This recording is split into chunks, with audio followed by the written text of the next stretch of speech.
Hello learners, स्वागत है आप सबका एडिफिकेशन में। मैं हूं आपका दोस्त और टीचर नितेश उपाध्याय। आज से हम शुरू कर रहे हैं बिहार और रीजनल एजुकेशन बोर्ड्स की सीरीज़, जिसमें से सबसे पहले मैं बिहार बोर्ड की वीडियोस बना के ख़त्म कर देना चाहूँगा। और आज से ये सीरीज़ शुरू हो रही है। अगले 10 दिन में कम से कम 10 वीडियोज़ का लक्ष्य है, यानी कि कम से कम 6 से 7 चैप्टर्स का लक्ष्य है। और अगले 2 महीने में मैं पूरा पूरा सिलेबस आपका इंग्लिश का ख़त्म कर दूंगा, लिटरेचर का। फिर ग्रामर पे फोकस करेंगे हम। तो अगर आपने सब्सक्राइब नहीं किया है चैनल को तो मिस ना करें, अभी सब्सक्राइब करें ताकि आपको सारे वीडियोस मिलते रहें। या आप इस वीडियो को पूरा देख लें। अगर आपको ये वीडियो अच्छा लगे, बाकी जगहों से बेहतर लगे, क्योंकि यूट्यूब पे बहुत से चैनल्स हैं, तो आप इस वीडियो को लाइक करें और तब जाके ही चैनल को सब्सक्राइब करें। तो चलिए अब ज़्यादा टाइम वेस्ट ना करें, पहले ही हमारे 50 सेकेंड वेस्ट हो चुके हैं। पढ़ते हैं हम पहला चैप्टर, जो है Indian civilisation and culture, Gandhi ji के द्वारा लिखा गया। ये गांधी जी के द्वारा लिखा गया एक ऐसे था। बेसिकली ये ऐसे हिंद स्वराज नाम की एक किताब में छपा था। Hind Swaraj and other essays, ऐसा कुछ उस किताब का नाम था। इस एस्से में, इसे कह लीजिए आप इसको, ये एक तरीके का, या एक तरीके का ये समझिए कि इसमें उन्होंने जवाब दिया था कुछ रीडर्स के सवालों का, जो उन्होंने पूछा था उनसे, उनकी पत्रिका के माध्यम से, जिन पत्रिकाओं में वो लिखते थे उनमें। तो चलिए अब हम पढ़ते हैं इस कंपाइलेशन को। कहते हैं कि I believe that the civilisation India has evolved is not to be beaten in the world.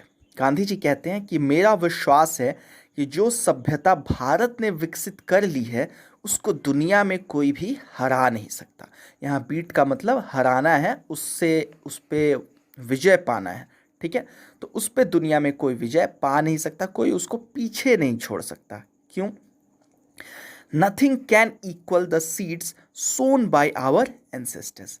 कहते हैं कि जो बीज हमारे पूर्वजों ने बोए हैं, जो संस्कारों के बीज, सभ्यता के बीज, हमारे जो परंपरा के बीज हमारे पूर्वजों ने, एंसेस्टर्स पूर्वज होता है, हमारे पूर्वजों ने बोए हैं, उनकी बराबरी, उनकी तुलना कोई नहीं कर सकता। इक्वल एक वर्ब है जिसका मतलब होता है बराबरी करना, तुलना करना। मैं शब्दों को यहाँ कम देर में ही समझाऊंगा आपको, और अगर आप चाहें तो मैं आप लोगों के लिए वर्ड मीनिंग का एक नया वीडियो बना दूंगा। तो कमेंट में बताएं कि क्या आपको वो वीडियो चाहिए। तो टाइम इधर उधर नहीं वेस्ट करते हम लोग, यहीं रहते हैं हम लोग फिलहाल इस मुद्दे पे। तो गांधी जी कहते हैं मेरा विश्वास है कि भारत ने जो सभ्यता विकसित की है उसे दुनिया में कोई भी पीछे नहीं छोड़ सकता, क्योंकि कोई भी हमारे पूर्वजों के द्वारा बोए गए बीजों की तुलना नहीं कर सकता। रोम वेंट, रोम चला गया। Greece shared the same fate, Greece का भाग्य भी वैसा ही रहा। कैसा रहा? रोम जैसा, यानी कि उसे भी जाना पड़ा, उसे भी गिरना पड़ा। The might of the Pharaoh's was broken. Pharaoh पढ़ते हैं इसको, फराहो नहीं पढ़ते हैं। ये हालांकि हिंदी में फराहो ही ज़्यादातर जगहों पे लिखा होता है। ये मिस्र के पिछले राजाओं को, पुराने राजाओं को बोला जाता था, मिस्र के जो इजिप्ट है वहाँ के किंग्स को। तो the might of the Pharaoh's was broken, Pharaoh's की ताकत भी टूट गई, उनकी ताकत ने भी घुटने टेक दिए। जापान हैज़ बिकम वेस्टर्नाइज्ड, और जापान भी पश्चिम के रंग में रंग चुका है। Of China nothing can be said, China के बारे में कुछ कहा नहीं जा सकता। But India is still somehow or other sound at the foundation, लेकिन भारत एक तरह से या दूसरे तरह से, जैसे भी हो, समहाउ का मतलब कैसे भी हो, कैसे भी हो, साउंड एट द फाउंडेशन, अपनी जो नींव है ना, फाउंडेशन बुनियाद, इमारत की नींव को कहते हैं, वहाँ पे साउंड का मतलब यहाँ पे असल में फर्म, FIRM, फर्म, सख्ती से वहाँ पे जमा हुआ है, अटल है, अचल है, कह लीजिए अडिग है। अभी भी उसकी नींव हिली नहीं है, अपनी नींव पे वो खड़ा है, बुनियाद पे खड़ा है। The people of Europe learn their lessons from the writings of the men of Greece or Rome, which exist no longer in their former glory. जो यूरोप के लोग हैं, जो पश्चिम के लोग हैं, वो सबक सीखते हैं किनकी लिखी हुई चीज़ों से? जो ग्रीस के लोग थे, रोम के लोग थे, उन्होंने जो चीज़ें लिखी उससे ये सबक सीखते हैं। ग्रीस और रोम, जो कि अब जिनका वजूद ख़त्म हो चुका है, which exist no longer in their former glory, जिनकी जो पुरानी कीर्ति है, पुरानी आभा है, ग्लोरी, यश, कीर्ति, वो अब नहीं है, वो ख़त्म हो चुकी है। In trying to learn from them, the Europeans imagine that they will avoid the mistakes of Greece and Rome such is their pitiable condition. तो वो ग्रीस और रोम जिनकी हालत अब बिल्कुल ख़राब हो चुकी है, जिनकी पुरानी ग्लोरी, पुरानी भव्यता ख़त्म हो चुकी है, उससे सीखने की कोशिश करते हैं यूरोप वाले। क्या सीखने की कोशिश करते हैं कि ग्रीस और रोम वालों ने जो गलतियां की थी वो हम ना दोहराएं। Such is their pitiable condition. अब सोचिए कितनी दयनीय हालत है ग्रीस और रोम की कि यूरोप वाले उनसे सीखते हैं। लेकिन यहाँ पे such is their pitiable condition एक तरीके से यूरोप के बारे में भी कहा जा सकता है कि यूरोप की कितनी दयनीय हालत है कि उसे दूसरों की गलतियों से सीखना पड़ रहा है। आगे कहते हैं in the midst of all this India remains immovable and that is her glory. कहते हैं कि इन सब के बीच में, मिड्स का मतलब होता है बीच, मध्य, भारत है वो इमूवेबल है यानी कि अचल है, अटल है, and that is her glory.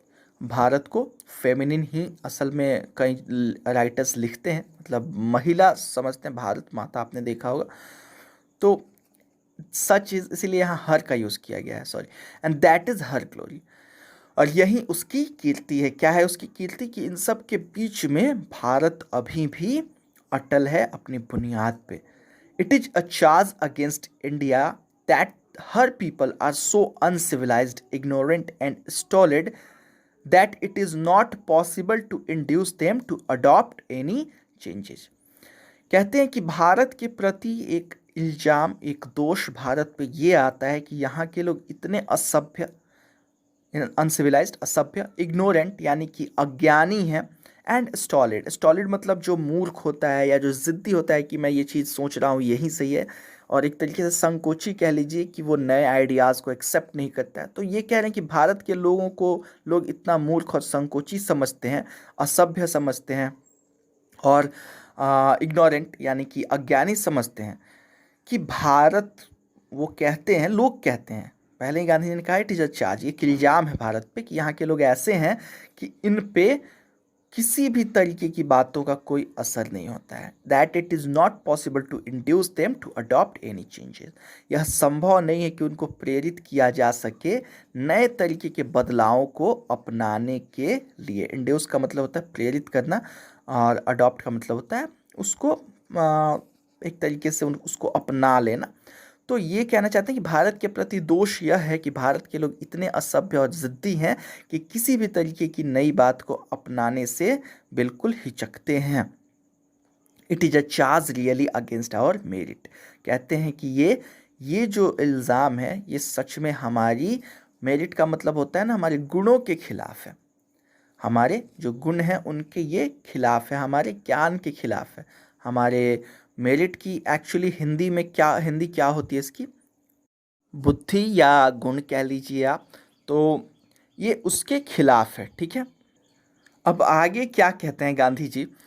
What we have tested and found true on the annual of experience we dare not change. कहते हैं कि जो चीज़ें हमने अपने अनुभव की कसौटी पे, एनुअल कसौटी होती है, एनुअल एक लोहे का ब्लॉक टाइप का होता है जिस पे लोहार वगैरह लोहे को पीट के नई चीज़ें ढालते हैं। तो कहते हैं जो यहाँ कसौटी के सेंस में इन्होंने लिखा हुआ कि जो हमारे अनुभव की कसौटी पे हमने खरा पाया है, जो हमने अपने अनुभवों से अच्छा पाया है, वी डेयर नॉट चेंज, उसे हम बदलने की हिम्मत कैसे कर सकते हैं? Many thrust their advice upon India and she remains steady. That is her beauty. It is the sheet anchor of our hope. कहते हैं कि कई लोगों ने अपनी सलाह थोपने की कोशिश की है भारत पे। थ्रस्ट का मतलब होता है झोंकना, एनर्जी, एक धक्का देना, इस तरीके का। लेकिन यहाँ थोपने के सेंस में कि बहुत से लोगों ने अपनी सलाह थोपने की कोशिश की है भारत पे, लेकिन Bharat and she remains steady, sorry, Bharat अचल रहा है, अटल रहा है, हिला नहीं है। स्टेडी मतलब स्थिर, एकदम हिलने वाला जो ना हो। दिस इज अ ब्यूटी, यही भारत की खूबसूरती है। It is the sheet anchor of our hope, ये भारत का रक्षा, ये हमारी उम्मीदों का रक्षा कवच है। शीट एंकर, अगर यहाँ जो मतलब है उसके हिसाब से देखा जाए तो रक्षा कवच एकदम सही शब्द है, लेकिन शीट एंकर की असल में हिंदी होती है लंगर। शी टैंकर एक बड़ा सा एंकर होता है, लंगर होता है, जिसको जहाज वाले नीचे गिरा देते हैं। जहां उनको रुकना होता है वो चट्टानों में फंस के जहाज को रोक देता है। तो ये एक तरीके का रक्षा कवच कह लीजिए या लंगर भी कहा जा सकता है कि ये भारत का वो लंगर है, ये खूबसूरती कि हमने इसको नीचे गाड़ के रखा हुआ है और ये हमें बाहर के मुसीबतों से बचा के रख रहा है, हिलने नहीं दे रहा है हमें उस जगह से। क्योंकि गांधी जी ने कई जगह इमूवेबल वर्ड का यूज़ किया, स्टेडी वर्ड का यूज़ किया। तो ये शी टैंकर हमने गिराया हुआ है अपने उम्मीदों का, और हमारा देश वहाँ से हिल नहीं पा रहा है। लोग चाहते हैं कि गर्त में जाके ये गिरे ग्रीस और रोम की तरह, दूसरों की बातों को अपना के, लेकिन हम वहीं पे खड़े हैं। आगे कहते हैं Gandhi ji, civilization is that mode of conduct which points out to man the path of duty. कहते हैं कि सभ्यता जो है वो व्यवहार का वो तरीका है जो मनुष्य को उसके कर्तव्य के पथ पे डालता है, उसके कर्तव्य के पथ की दिशा दिखाता है। यानी कि जो आपको आपके कर्तव्य के पथ पे लेके चले वहीं आपका रवैया सभ्यता कहलाएगा। ये है सभ्यता की शुद्ध परिभाषा। Performance of duty and observance of morality are convertible terms. अब आगे कहते हैं गांधी जी कि ये जो परफॉर्मेंस ऑफ ड्यूटी यानी कर्तव्य का पालन है, एंड ऑब्जर्वेंस ऑफ मोरालिटी और नैतिकता का पालन है, नैतिकता को रखना है बचा के, ये दोनों ही चीज़ें कन्वर्टिबल टर्म्स हैं। यानी कि आप इन दोनों शब्दों को एक दूसरे की जगह पे इस्तेमाल करें। असल में ये दोनों एक ही चीज़ हैं। यानी कि अगर आप अपनी नैतिकता का पालन कर रहे हैं तो ये समझिए कि आप कर्तव्य का भी पालन कर रहे हैं। यही बात गांधी जी ने आगे बताई है कि to observe morality is to attain mastery over our minds and our passions. Morality नैतिकता के पालन करने का क्या मतलब है? उसका मतलब ये है कि आप अपने दिमाग के ऊपर काबू पाएं, नियंत्रण पाएं। मास्टरी का मतलब होता है कुशलता, नियंत्रण, लगाम, मालिकाना हक, ये सारी चीज़ें होती हैं।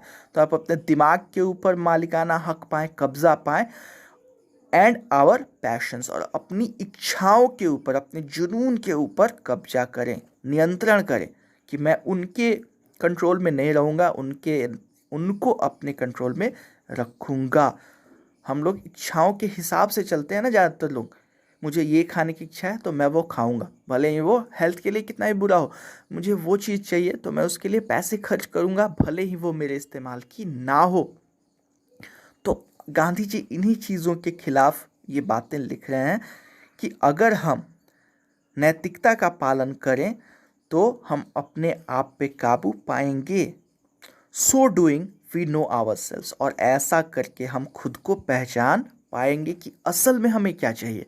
क्योंकि ज़्यादातर चीज़ें तो हम अगर हम नहीं भी सोचें तो भी ज़्यादातर चीज़ें हमें दूसरों की ही देखा देखी चाहिए। अगर आपको फ्रिज की ज़रूरत नहीं है, फिर भी जब सारे लोग फ्रिज खरीदने लगते हैं, ढेर सारे लोग, और टीवी में चिल्ला चिल्ला के फ्रिज के एडवर्टाइजमेंट्स आने लगते हैं, तो आपके दिमाग में कहीं ना कहीं खलबली मचती है कि मुझे भी एक फ्रिज की ज़रूरत है। ठीक है, इसी वस्तुवाद के खिलाफ, इसी मटीरियलिज्म के खिलाफ गांधी जी ने इसमें कई बातें की हैं जो हम आगे पढ़ेंगे। तो यहाँ गांधी जी यही कहते हैं कि हम खुद पे काबू पाएंगे तभी हम खुद को जान पाएंगे। आगे कहते हैं कि the Gujarati equivalent for civilization means good conduct. Gujarati में सभ्यता का के लिए जो शब्द है वो है संस्कार। असल में गुजरात में सिविलाइजेशन का गुजराती में संस्कार ही शब्द है, और जिसको अंग्रेजी में कहा जाएगा गुड कंडक्ट, यानी कि अच्छा व्यवहार। संस्कार का मतलब ही होता है अच्छा व्यवहार।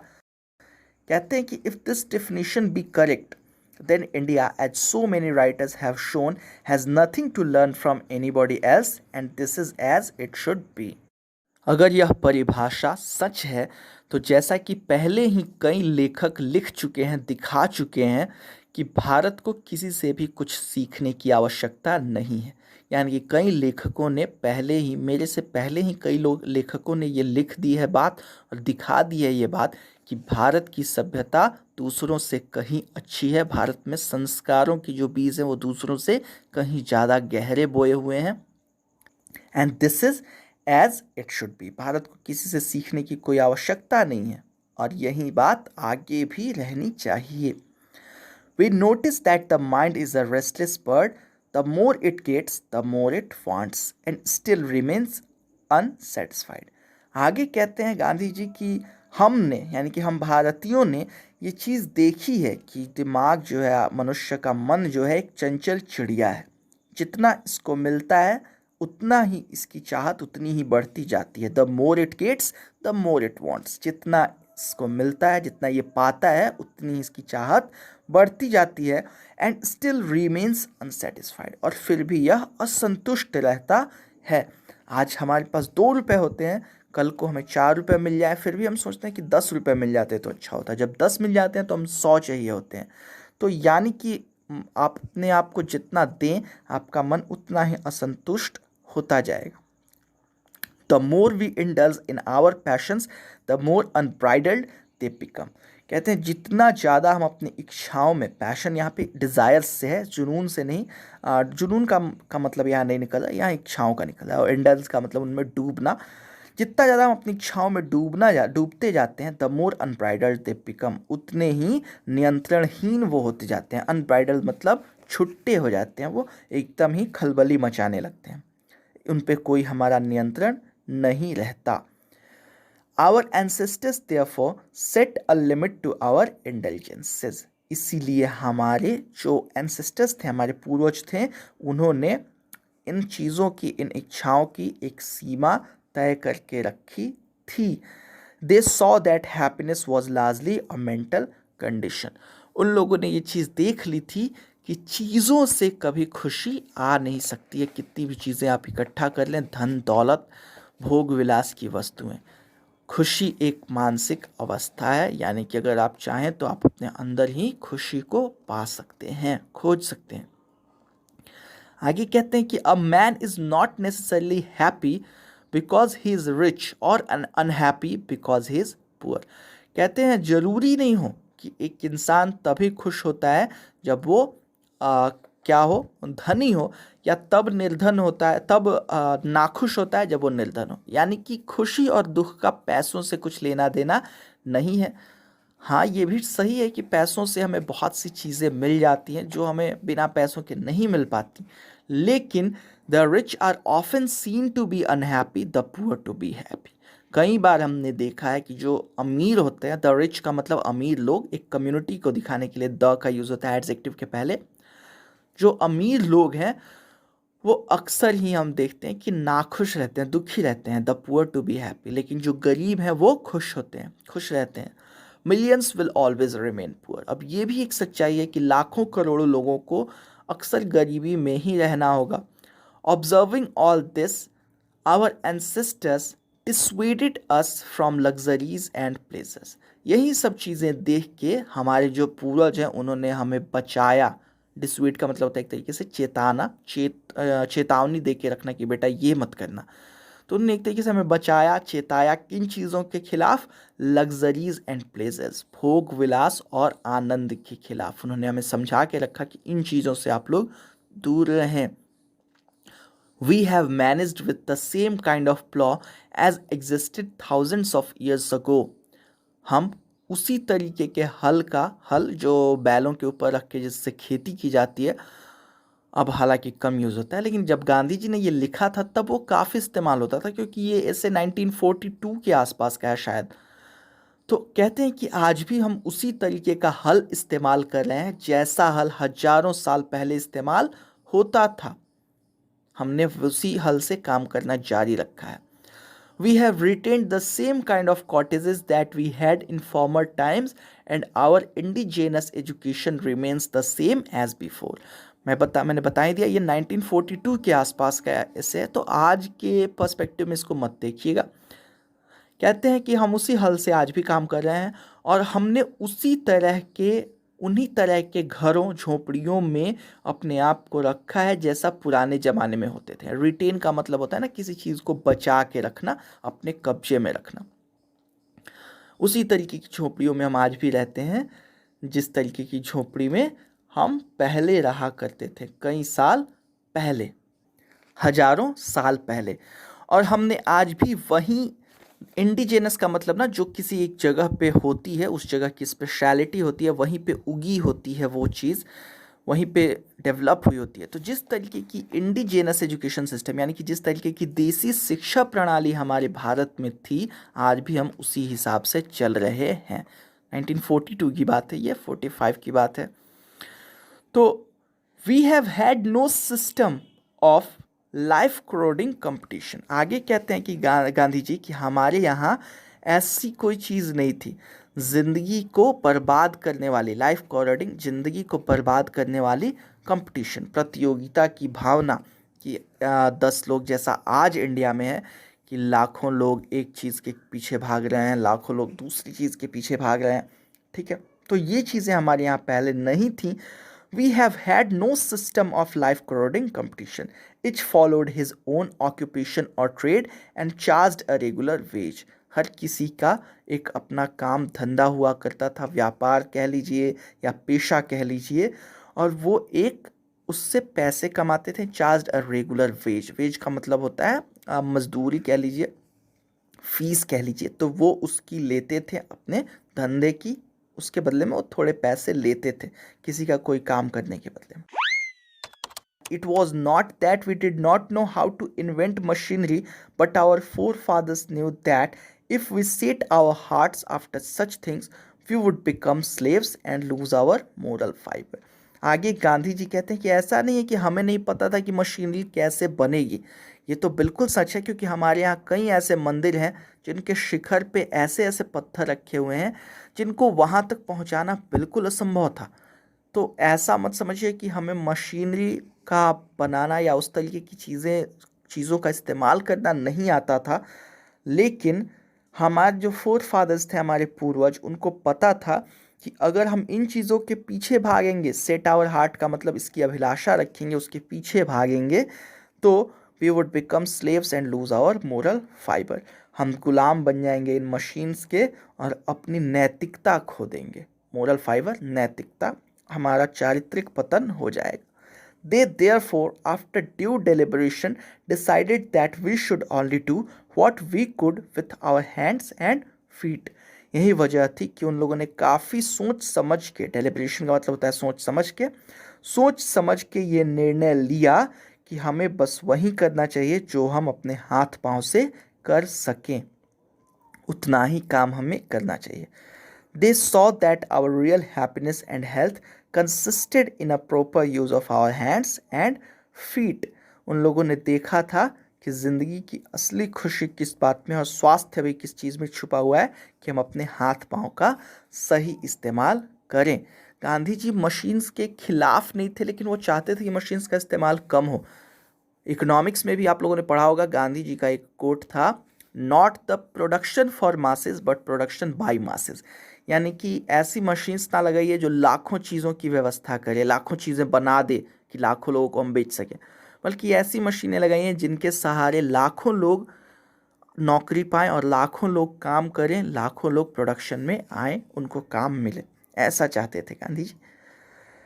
खैर, तो उन लोगों ने they saw that our real happiness and health consisted in a proper use of our hands and feet. Gandhi ji कहते हैं कि हमारे पूर्वजों को पता था कि असली खुशी और स्वास्थ्य कहाँ छुपा हुआ है, अपने हाथ पांव का सही इस्तेमाल करने में।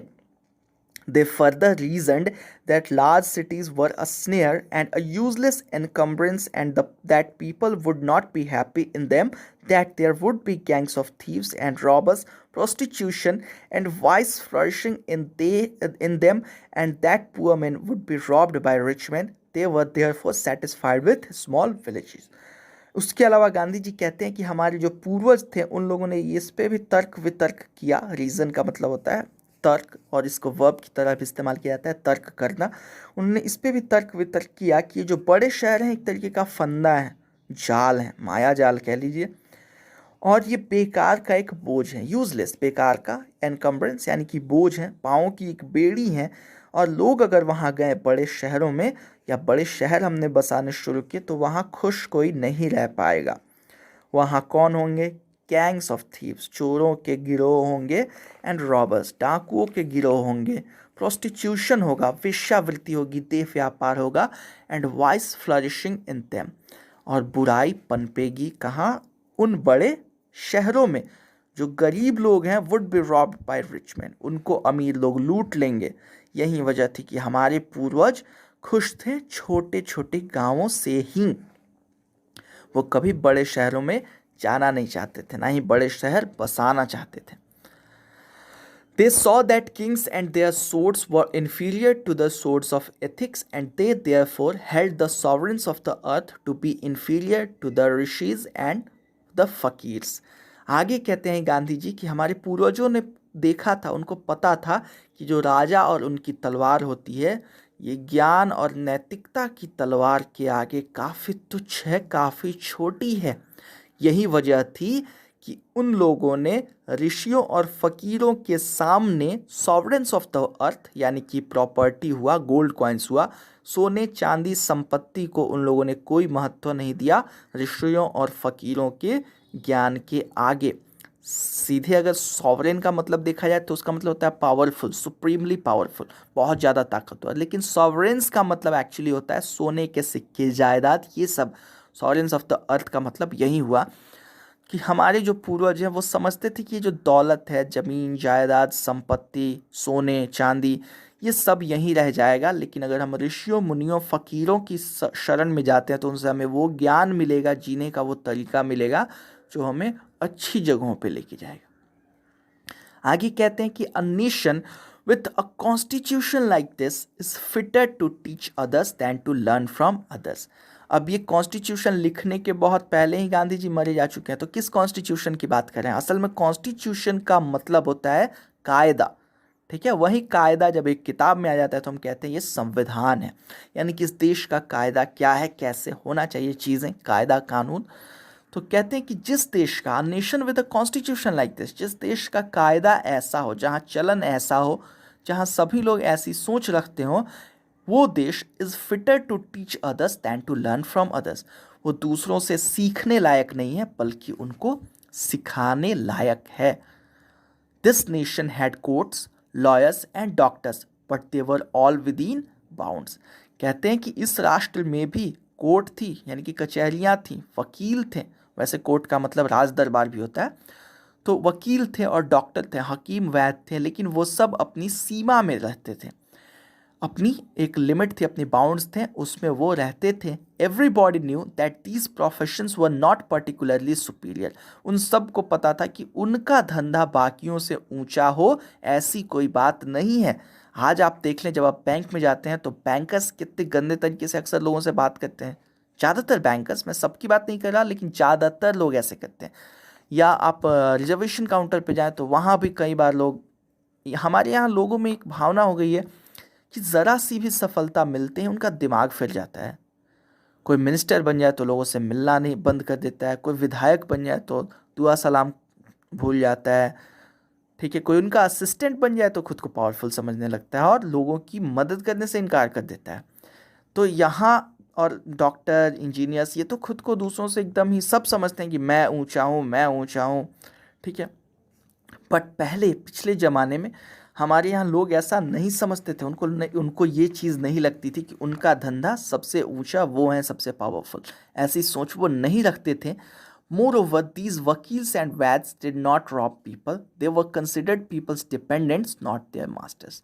उससे भी आगे सबसे बड़ी बात यह है कि वो लोग, मोर ओवर का मतलब इसके अलावा, तो इसके अलावा वो लोग जो वकील और वैद्य थे, इन्होंने हिंदी में लिखा है ताकि हम ज़्यादा अच्छे से उस चीज़ को ग्रैस्प कर पाएँ भारत के परिप्रेक्ष्य में।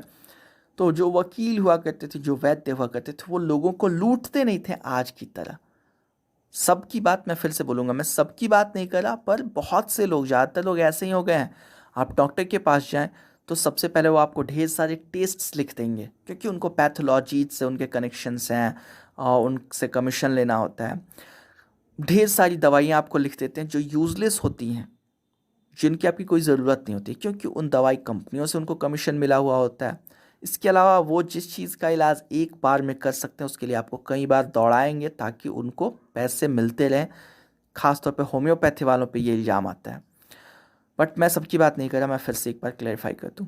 वकीलों के बारे में भी यही कहा जाता है कि जो कोर्ट वो लोग 2 से 4 बार में ख़त्म कर दें, जल्दी से जल्दी ख़त्म कर दें, उसे वो लोग सालों तक टांग के रखते हैं ताकि उससे उन्हें पैसे आते रहें, क्योंकि अगर उस केस को वो ख़त्म कर देंगे तो फिर नया क्लाइंट पता नहीं कब मिले कब ना मिले। ऐसा इल्ज़ाम लोग लगाते हैं, ऐसा मैं नहीं कहता।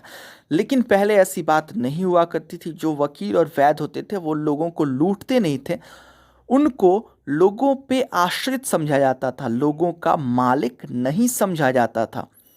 आगे कहते हैं कि जस्टिस वॉज टॉलरेबली फेयर, न्याय जो था वो ठीक ठाक था, संतोषजनक था पहले के ज़माने में। The ordinary rule was to avoid courts, आमतौर पे जो लोगों में समझ थी वो ये कि कोर्ट कचहरियों से बच के ही रहना है। There were no touts to lure people into them. Lure का मतलब होता है ना लुभाना, और टाउट का मतलब होता है ना दलाल कह लीजिए, जो प्रचार करता है, एजेंट कह लीजिए। यानी कि ऐसे प्रचारक, ऐसे दलाल, ऐसे एजेंट नहीं होते थे जो लोगों को लुभा के कचहरियों तक ले जाएं कि चलो मैं तुम्हारा काम करा दूंगा वगैरह वगैरह। This evil too was noticeable only in and around capitals। हालांकि ये जो बुराई थी ये भी थोड़ी बहुत थी, तो कहाँ थी? राजधानियों में या उनके आसपास। The common people lived independently and followed there agricultural occupation. जो आम लोग होते थे वो स्वतंत्रता से रहते थे और अपने एग्रीकल्चरल यानी कि खेती बाड़ी के काम को करते थे, उसी में वो मगन रहते थे। दे इंजॉयड ट्रू होम रूल। वो लोग असल में स्वराज का अच्छे से आनंद उठाते थे, सही मायने में आनंद स्वराज का वही उठाते थे। अब इस वीडियो को यहीं ख़त्म करते हैं, वरना ये बहुत लंबा हो जाएगा, फिर आप लोगों को देखने में काफ़ी परेशानी होगी। पर मैंने दूसरा पार्ट भी इसके साथ ही डाला हुआ है, लिंक डिस्क्रिप्शन में होगा या टॉप राइट कॉर्नर पे आप देख लें तो वहाँ आपको लिंक मिल जाएगा। दूसरा वीडियो आप देख लें, आपको समझ में आ जाएगा। मिलते हैं उस वीडियो में, तब तक stay safe, take care and keep learning.